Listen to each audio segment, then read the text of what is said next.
Today I'll be sharing with you some odd news from the fifth dimension.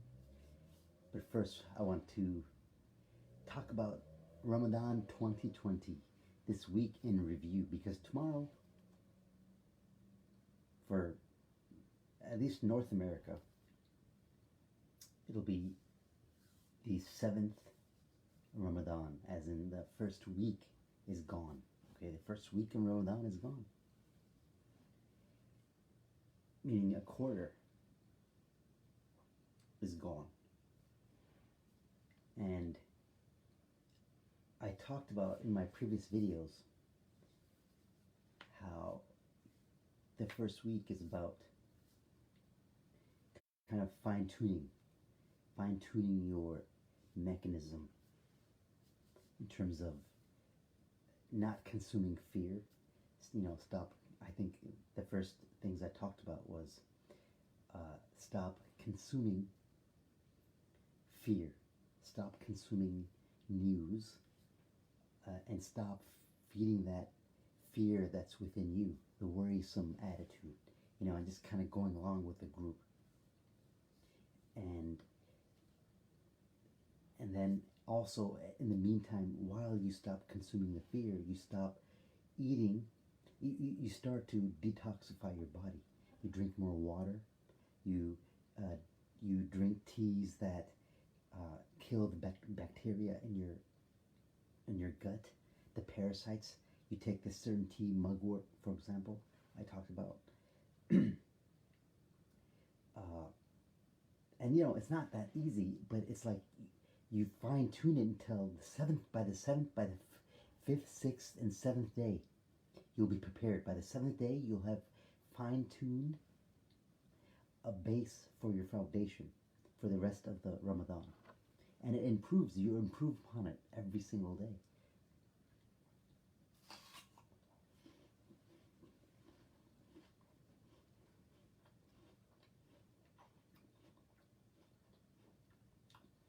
This is one of my things. I'm going to eat more apples. Before Ramadan started, I ate like 2 apples a day. But in the past 5 days, I realized I wasn't eating any apples. Because I didn't eat in the morning, and I didn't eat at night. And then I realized, but at night I was eating bananas instead of an apple. But then I realized, about 2 days ago, that I used to eat apples at night, and apples have a certain kind of fiber in it. And I've heard stories about former bodybuilders and things like that used to eat an apple at night, and they were like shredded. And I remember my own time when I ate apples at night, and I kind of had a light iftar. Like I had a really light iftar, and I just ate a little bit, just a little bit of carbs, and not bad at all. Maybe I had like 600 calories, and about 700 calories. Let's just say 700 calories, and then that's it. And then I'm gonna eat this apple, and it's almost like a fasting. Because when I wake up for suhoor, if done right at night, it can become a atmosphere for my body to burn calories while I sleep. Because you sleep, you burn calories when your brain burns calories. It needs energy, right? It needs energy. So you can feed it things that even while you sleep, you burn calories. And you do that by avoiding the sugars and foods that really put a toll on your mechanisms, on your liver, on your kidneys, on your digestive system, mainly your kidneys, or mainly your liver, because a lot of these oils, your livers can't even process them, so it just builds up as fatty liver, and then your body doesn't produce insulin as it should, and it just leads to more fat, fat storage. And I realized that today, actually. And I'm like, you know what? I have to implement a rigid system, because today I fine tuned it, and then tomorrow it's going to be like, it's the final production of that like new baseline. Like every day I have to work out. No matter what, I'm going to work out now. No matter what, I'm going to do X amount of push-ups. And I'm going to implement things like the apple, and then also I'm going to drink my drink after I'm done with the apple and talking to you. I'm gonna drink my sage drink. I'm gonna drink lemon, water. I'm gonna get that stuff ready for suhoor, and then it's gonna be like that for 20. Imagine if you did that for the rest of your 21 days. Dang, that's gonna like transform you. You'll get closer to the Creator. Like because you'll have a relationship with the temple, with the thing that the Creator created, the mechanism, and it'll be in a way where you have never been at ease, because the energy that you have available now is at a much higher vibration, much more. It just everything works out. Basically that's all I can say. Everything works out for you.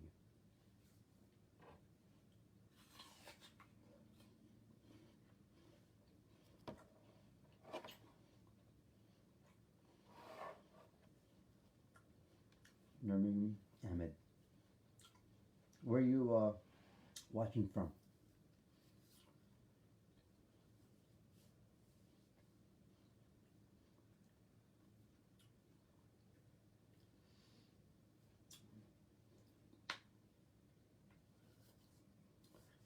Yeah, things are really different now.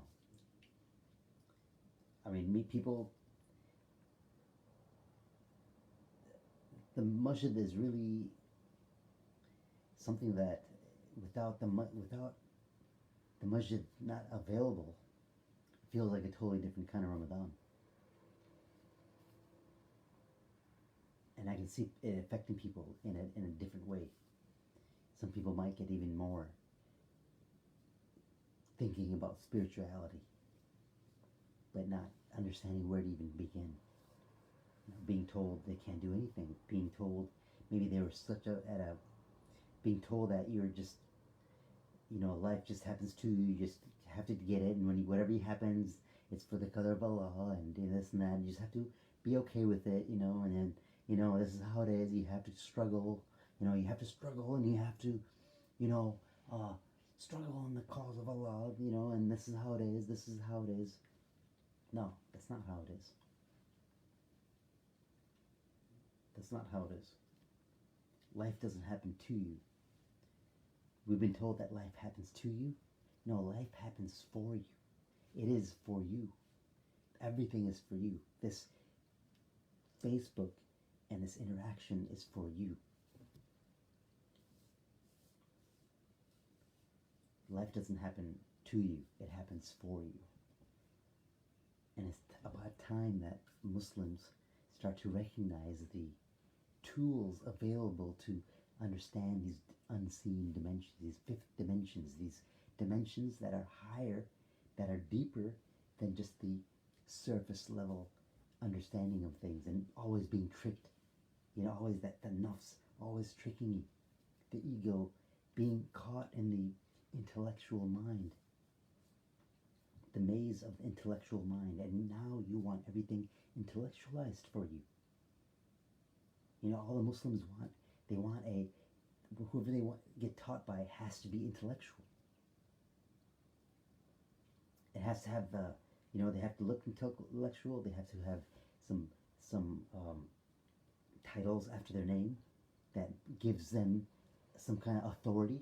Like authority given by this university or that university, or certified nutritionist, title.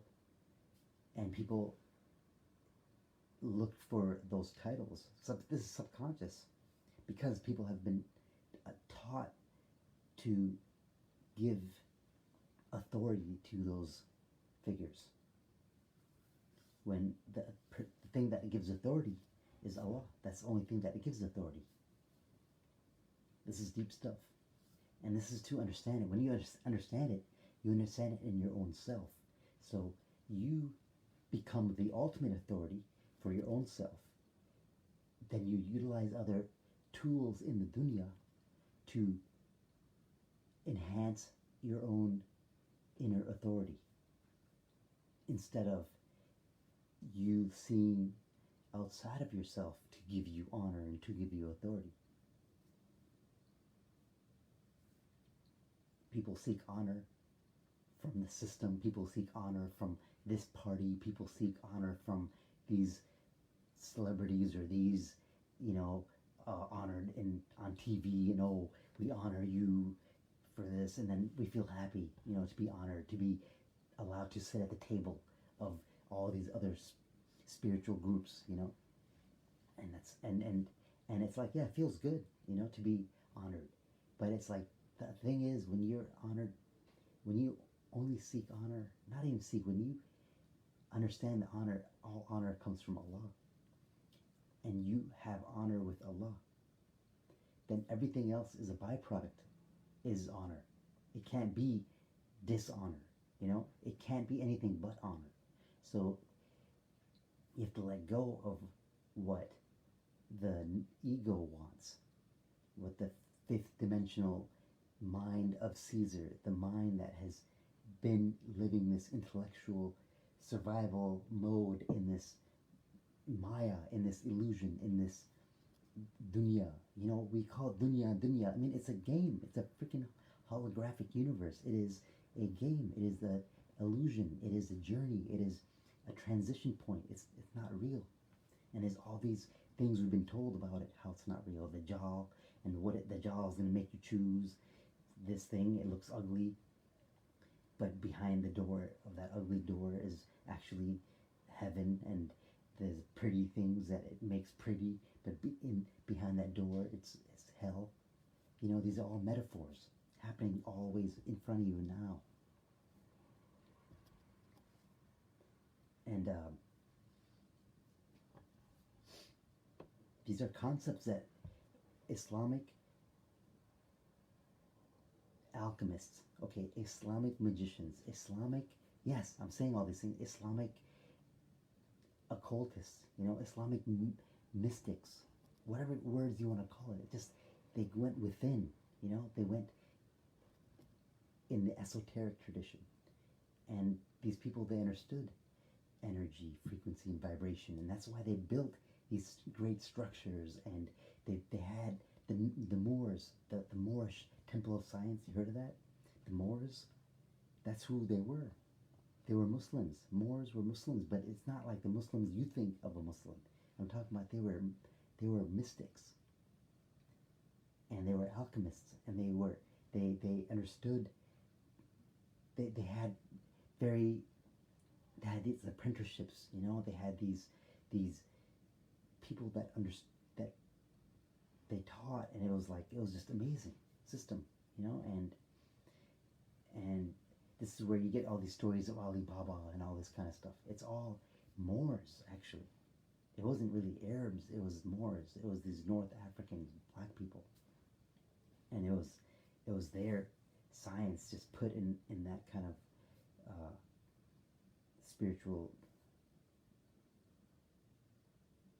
like, understanding. I don't want to get too deep, but basically there's so much that we have available for us, and it's all around us. Signs in this illusion to help you decipher the illusion, because that's the whole thing. It's like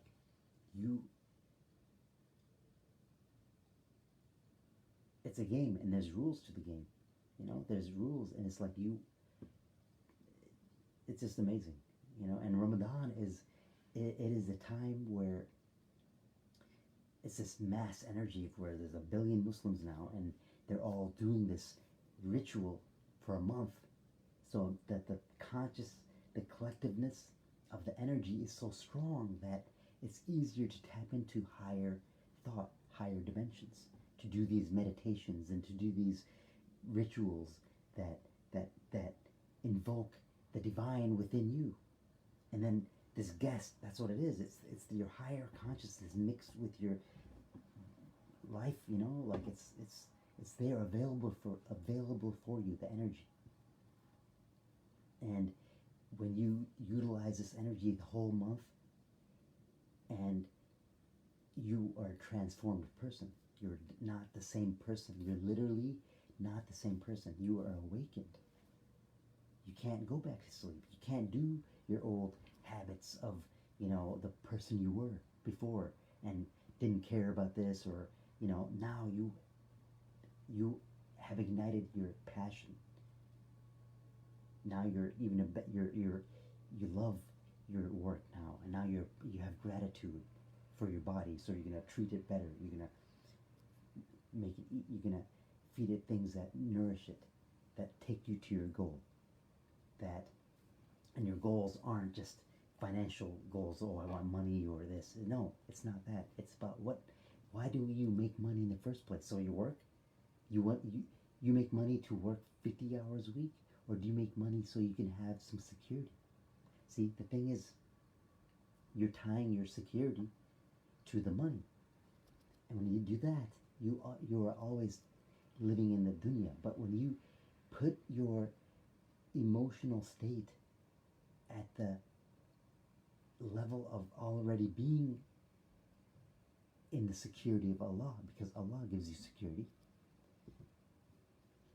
then that energy of what you're doing,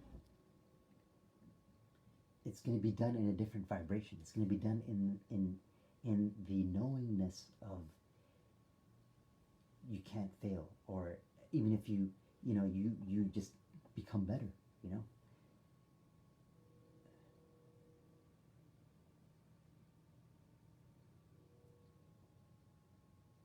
But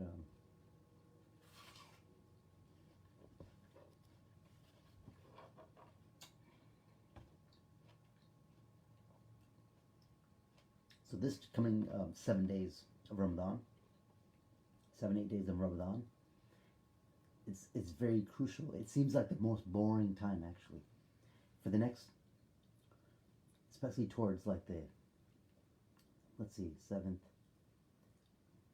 towards like the 10th, 11th day, it's going to get really mundane. Like, all your habits will be in place, and if they weren't good habits, then those same habits will be harder to break as the long days of Ramadan comes in.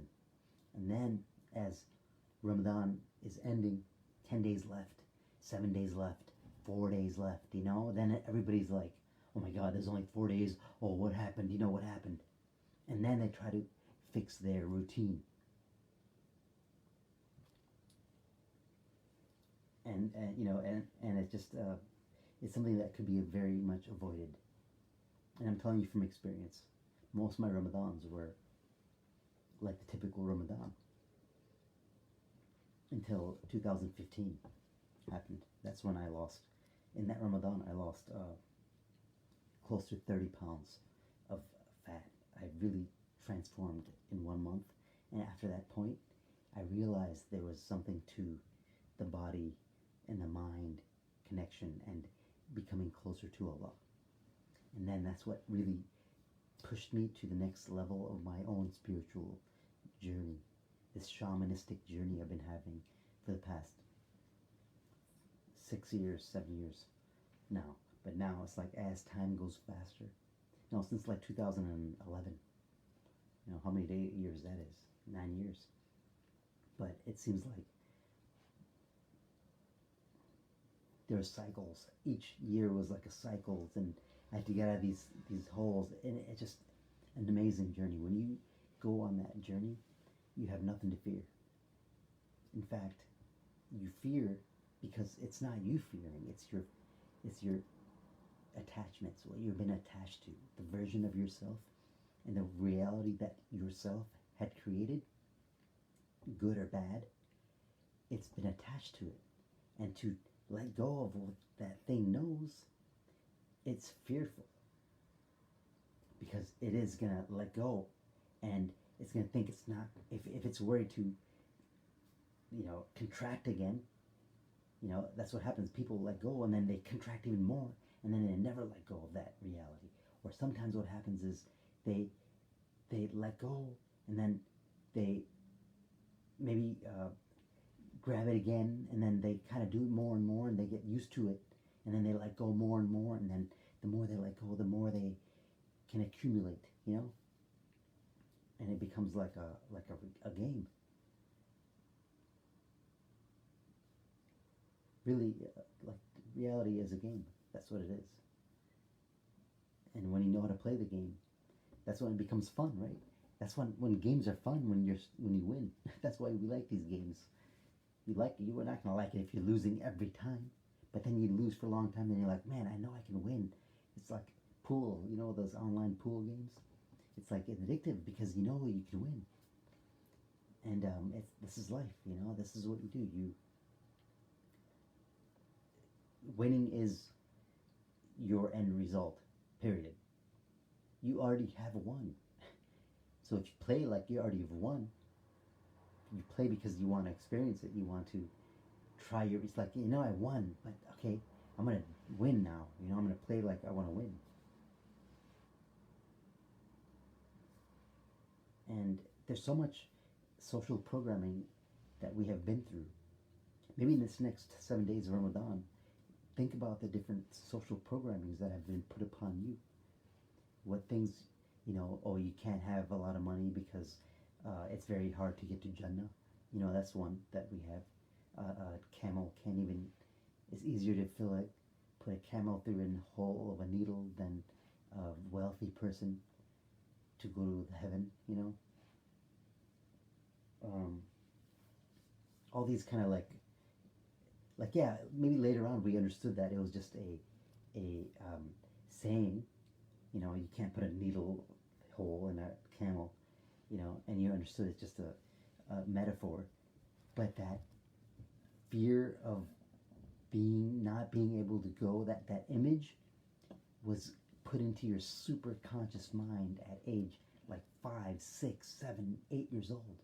It is in your psyche, really deep. So no matter what, that's a as you succeed, like for example, if you're used to making 50,000, like let's just say you're used to making $50,000, all right, and you value yourself as a $50,000 person, and then you say open a side business, and then that makes you say $20,000, right? And or say makes $25,000. This is an actual case I know about. This person made like $30,000 off a side gig selling T-shirts. Many people do this. I know several people that have done this, and it was like they made the money, but all what happened was that since they have thought themselves as being a certain kind of mindset, instead of reinvesting it into the business and making it bigger and all these kind of things and adding value to it and making it legit and making it like, okay, you know what, if I can make this much money off this and I really put any time and effort into it, and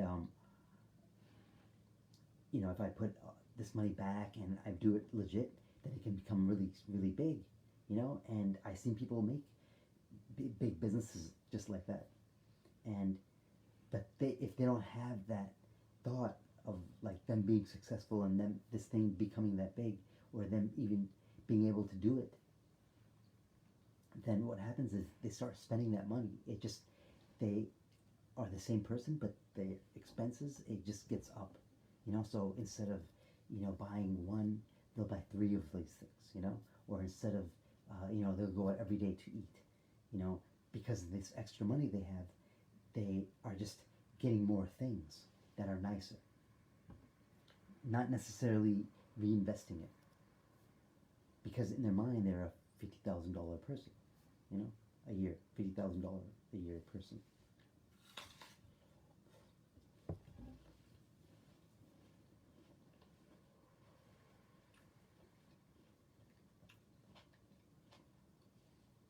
That's a limited belief. So it's beliefs like that that the system teaches you to let go of. And it's not as simple as you think. It's deep. There's different energies you have to bring up to attack these fake plants that have rooted into your conscious mind, and they have to be tapped into and eradicated. Because, you know, if you have ever taken out weeds, you can take weeds out, but then they grow back again. Then they grow again and again and again, because little bits of the roots still get stuck in the inside of the in the ground, and they start springing up. So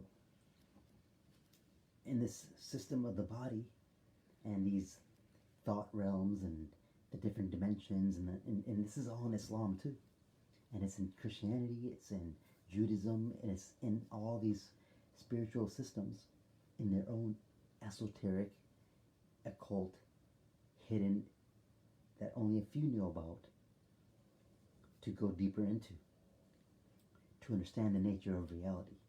Not everybody needs to know this, you know.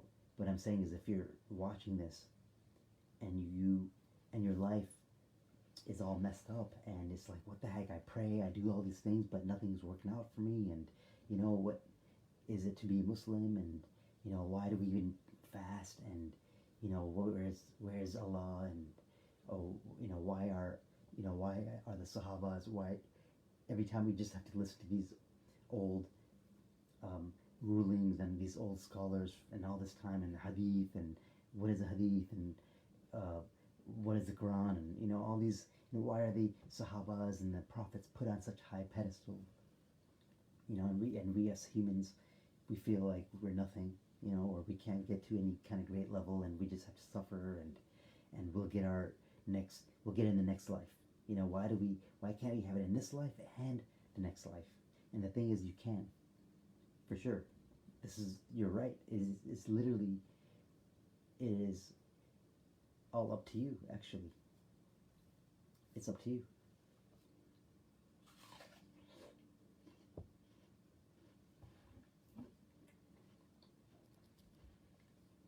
It's a door you open up. It's like Pandora's box.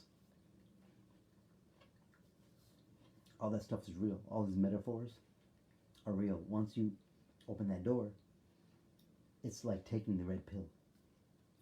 But it's not like, there's not one red pill.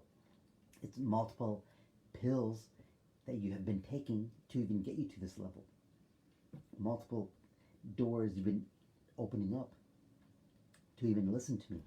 Multiple doors you've been opening up. And now it's like, you open this other door up, you know, and then it's like, okay, what is he talking about?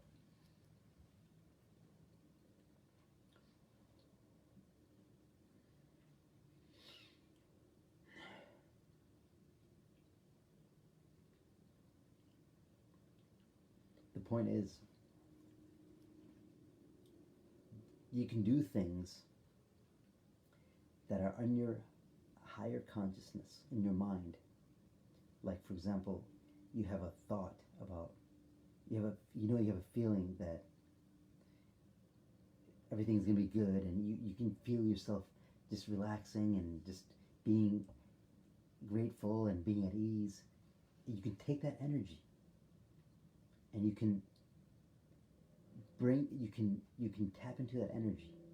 It's a frequency, it's a vibration, and you can plant it in the physical dimension, you know, the fifth dimension, via signature, via signing, via numbers, via symbols, and done in a way where it gives it a ritual. It's basically a ritual that you take from the mind and you put it to the physical reality, physical illusion, you know. That's what a book is, right? A storybook. When you write down your intention, when you write it down, you're actually doing a ritual.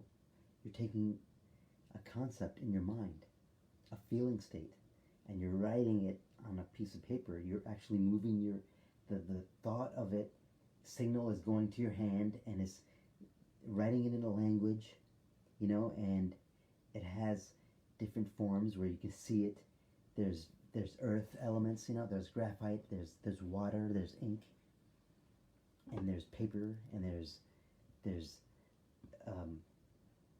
and maybe even if you light a candle next to it, there's fire.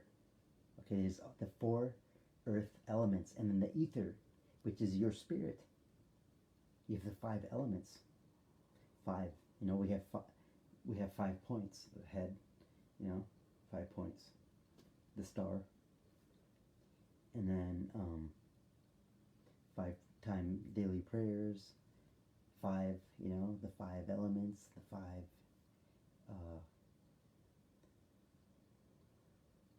fingers, right?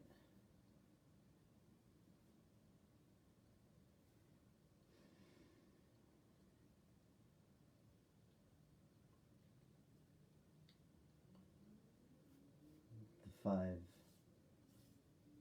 I don't know, whatever, 5. Okay, 5 is a very occult number. Okay, it's the 5 elements, which is the 5 elements, which is fire, air,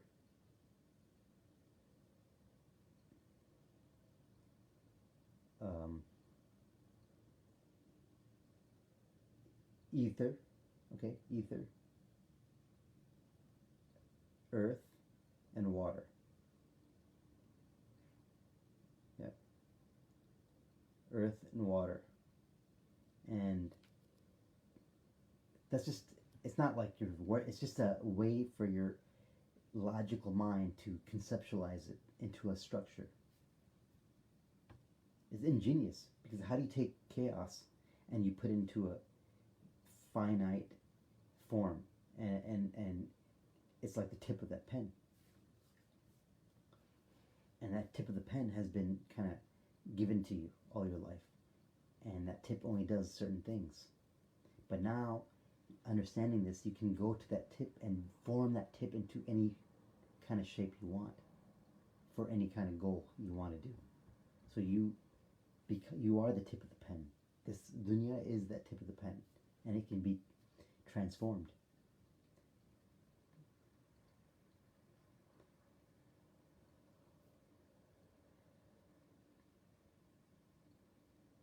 Because that thing that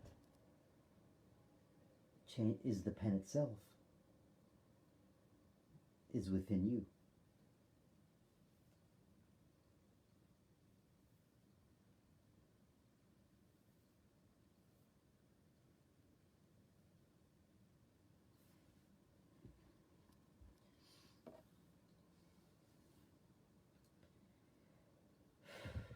Okay, so this next 7 days, on Friday I'm actually going to talk about what I'm going to be doing in the next 7 days, in terms of my spiritual, how I build myself spiritually, and how I'm going to be eating, and how I kind of stay in that higher state of mind while being a wonderful father to my daughters, and being a caring husband, and a son, and all those things. But they become the byproduct of that energy, which feeds that, not the ego feeding it.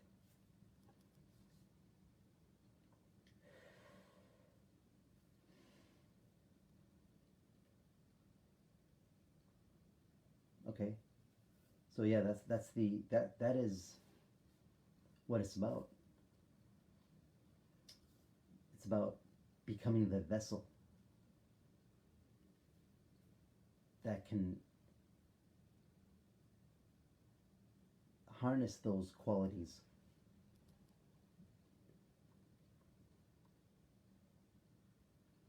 you know. But to wield those qualities, it has to level up, right? It has to go towards that connection, go towards that you know that connection, really not being scared of anything. Can't be scared of anything. Can't even be scared of being looked at as weird. Because a lot of us, we want that appreciation from our peers, and we don't get it. I mean, it's very subconscious, you know. I mean, people now, because of the quarantine,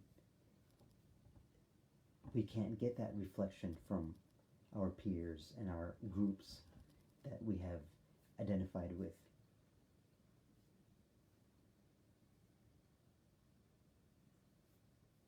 And then that's when people's worries come out. So, speaking of worries, obviously, I recommend you don't start watching TV again or news again. I still recommend to cut it out of your life. Like, you cut it out of your life. Like, there's nothing you're going to lose out. You're going to get so much freedom of that energy that went to fear and that went to just, sometimes the news would make your, like, stomach hurt, you know, and like you can feel some chemical reaction going on. You can feel some bile being produced. You know, that's what the news did to me, at least, many years ago. And since I've cut that out of my life, without that, it's like, it is a major step. See, it's a red pill. That is a major red pill. So there's major red pills each time. You open the door more and more, and then once you open the door, you put light into that darkness, and then you see the whole door, you see the whole room, and then in that what used to be a dark room, now it's a lit room. As time goes on, okay. As you open the door bigger, the light coming in, the shadows are no more, okay. But then, in the corner of that room, there's another door. See how this light is? And then that is scary too, because it's another door, and you're like, oh, I'm crossing another line.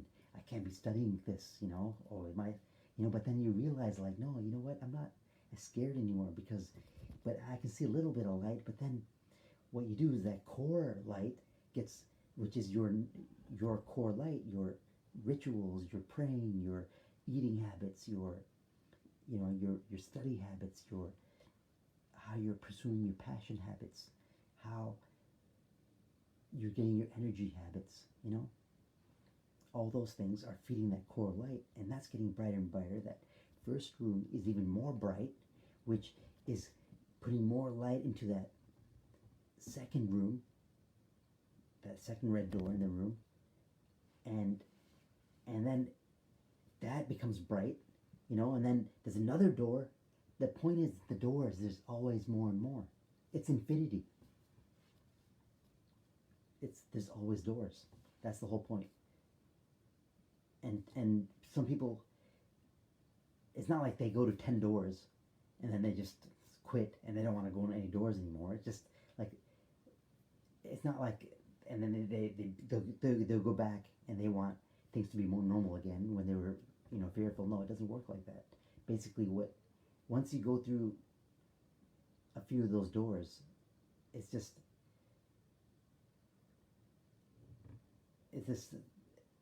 how it is, you know. You just go more and more because you want to be with the divine even closer and closer, because you can't, it's infinity.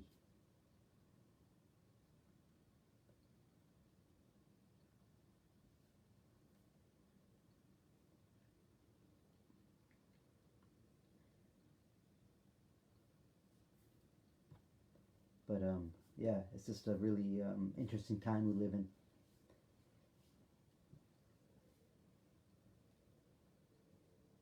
And you know, in our culture, Unfortunately, we are made to feel guilty to feel good. If people are suffering and there's depression and all this stuff going on here, yet you are, alhamdulillah, you're in gratitude, you are happy, you're smiling, you're feeling good about yourself, you love what you do, you are just really kind of finding that passion again, and you're feeling happy, you shouldn't feel guilty to feel happy, because happiness is from Allah. So be grateful for that happiness. You don't take that happiness and you put salt on it because you're supposed to feel bad or something. No. You know what? You can have the sympathy, you have the empathy for the people that have it bad, but it's not, you don't live in that state of being. It's not serving them by you being sad. It doesn't help them. But when you're happy, say you invent something, I mean, it's just, you give other people that encouragement, how to be happy. And then it's like, it's contagious. See? It's contagious.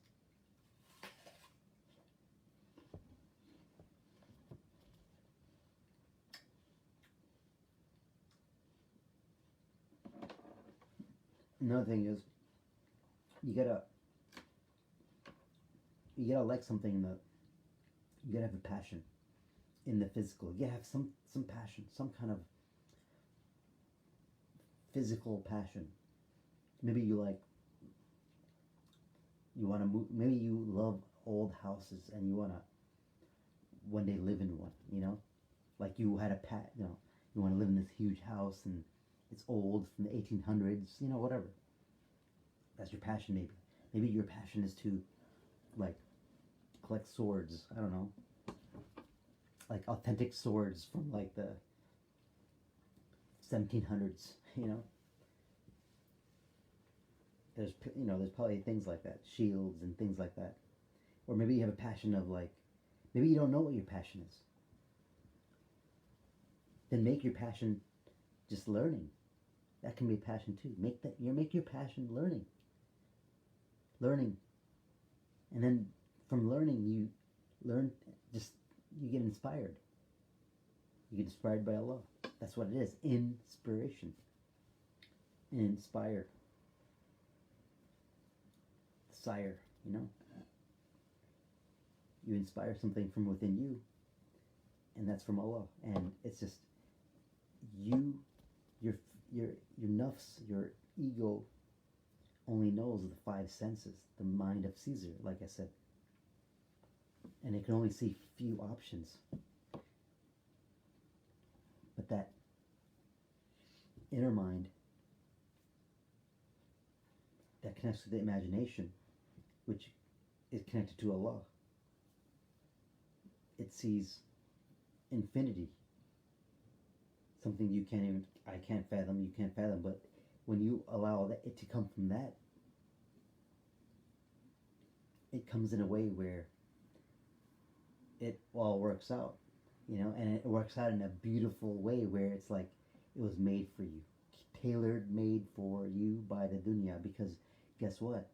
Life doesn't happen to you, it happens for you. Yes. That was my opening statement. Life does not happen to you. In that state of being, people think that life happens to them. They become a victim of circumstances, victim of bad karma, victim of bad luck, victim of the economy, victim of the times, victim of the crisis, victim of this, victim of that, bad stocks, This is when millionaires are made. Like seriously, there's nothing wrong with that. For example, if you can invest $1,000 into, say for example, an extra 4 hours a day learning for like a week, say you know some anything, a little bit anyways, for example about Bitcoin, and you put it in the past month, It's at like $9,100 now, and it was at like $6,000 about a month ago, and it just it just went over that 9,000 mark, and now they're predicting, all these people that talk about it. I listen to that stuff. It's predicting that 9, 10, 11 is going to be the new, like 10,000 is going to be the new like normal for Bitcoin. It's not going to go down to $3,000 like it did like a while ago. It went down to $3,000 like a few months ago. Wow. And now it's at 9,000. I mean, it's still, I think, a good buy. But if you got into something like that, and understanding even spiritually, like it was said that during the end times, money is going to be just a bunch of numbers. It's going to be digital. Everything will be digital, and money currency will not, it'll just be transferred by numbers, and it won't be real anymore. It's like just a bunch of numbers. Even the credit cards and all that stuff, like cash, is going to be, you're going to see it less and less because it won't be worth anything. It's like, why do we need cash when you can just do everything digital? Like, seriously.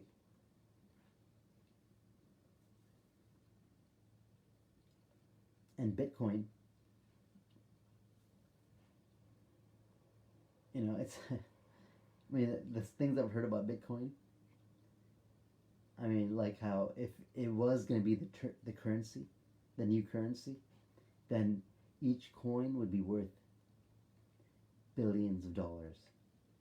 So obviously it'd be harder to get into it.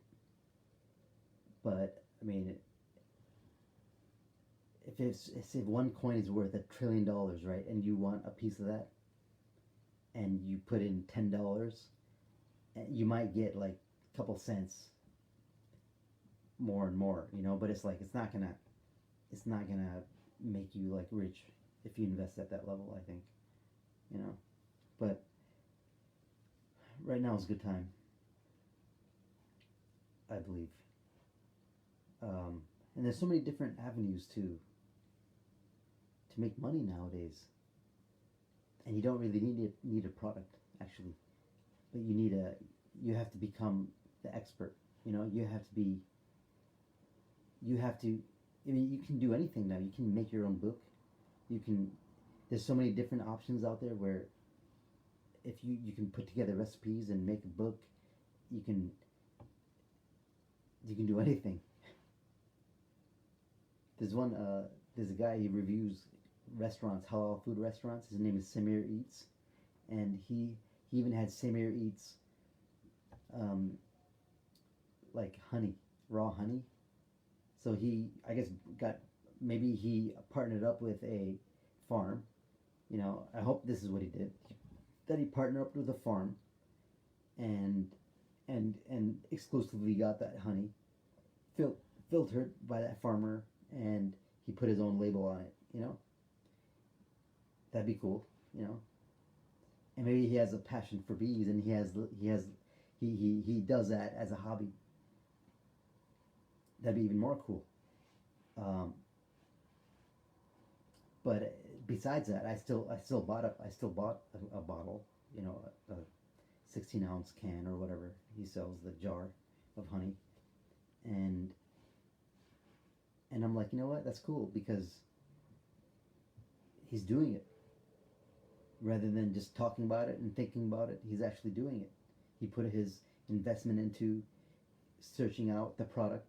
He put in his investment into the labels and all that kind of stuff, and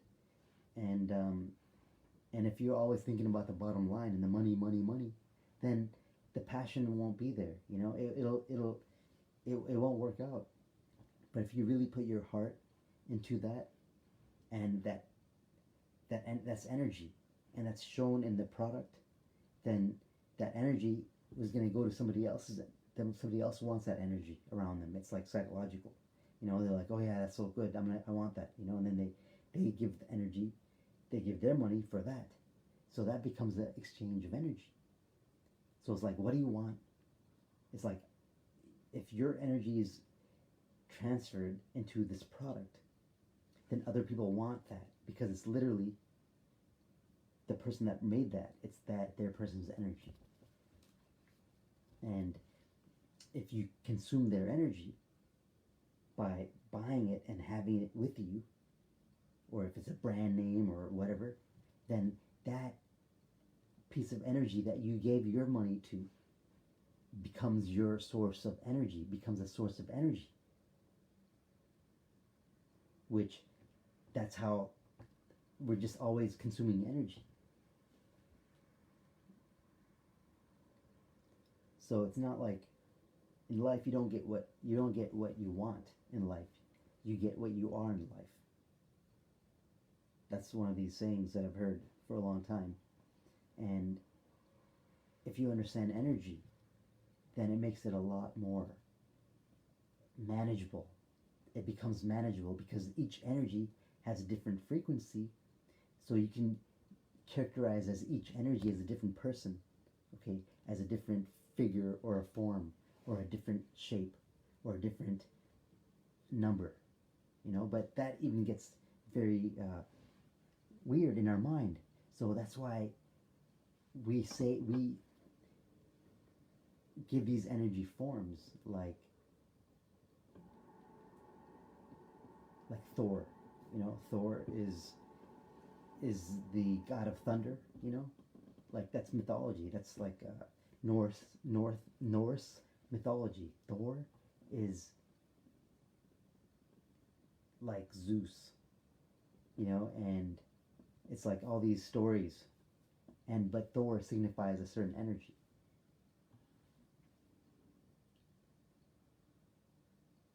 And then there's all these other, like Loki's energy, and he's a trickster, and then Odin is an energy. He's like this old. He's like Saturn, and these other. It's really complex. And when you understand them, when you understand this kind of science, you can really build more structure in your mind to keep these energies aligned, and these energies will make formations. And in your mind, when your mind is organized in a certain way, it's going to reflect in your action and in your reality. Because, like I said, life doesn't happen to you; life happens for you.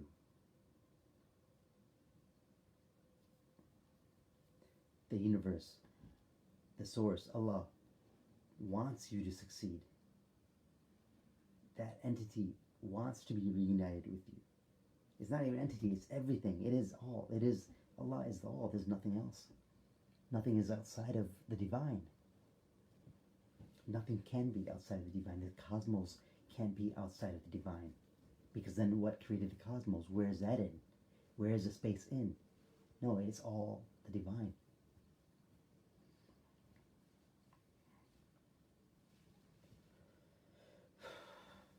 And your body's the temple.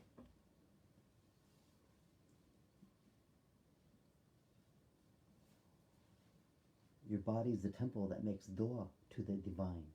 Dua means to invoke, to summon. So the temple, your temple, summons and makes dua. It's like the walls are, the body has to call out from within. And we do these rituals like prayer and sacred, we put our hands, why not just, it's because it's a ritual. You're literally doing a ritual, and when you're putting your head to the ground, you're literally taking your energy and it's going to the core. It's going to the core. And what's coming back in? It's what you're saying. It's certain frequencies you're saying. You're saying certain spells, you're creating certain vibrations, and then when you're putting your head down, all the low vibes are going through, and as you're saying those things, from where? You're saying them from something, a book, right? The Quran. It's coming from, and it's becoming the new vibration. So it's going to be, so your whole vibration is being kind of like cleansed as you do these rituals. And then when you're done with the prayer, then you make dua, right? Because that is the essence of what worship is. It's that connection. Then you have that connection. You know, what you're doing then, you know, the praying, the physical things you're doing is the ritual to get you in that sacred formation, the frequency.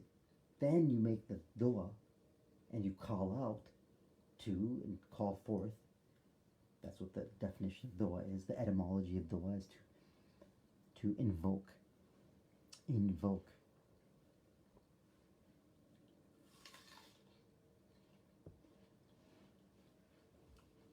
Invoke the energy so it can come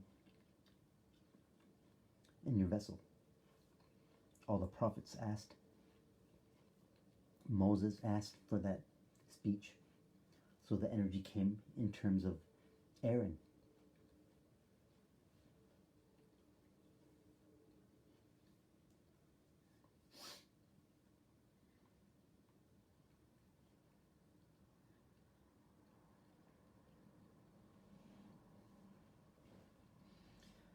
Okay, brothers and sisters, you all have a wonderful 7th day of Ramadan. And remember, you are the temple of that houses the consciousness that worships the divine. The body is the temple that worships the divine. Okay, take care.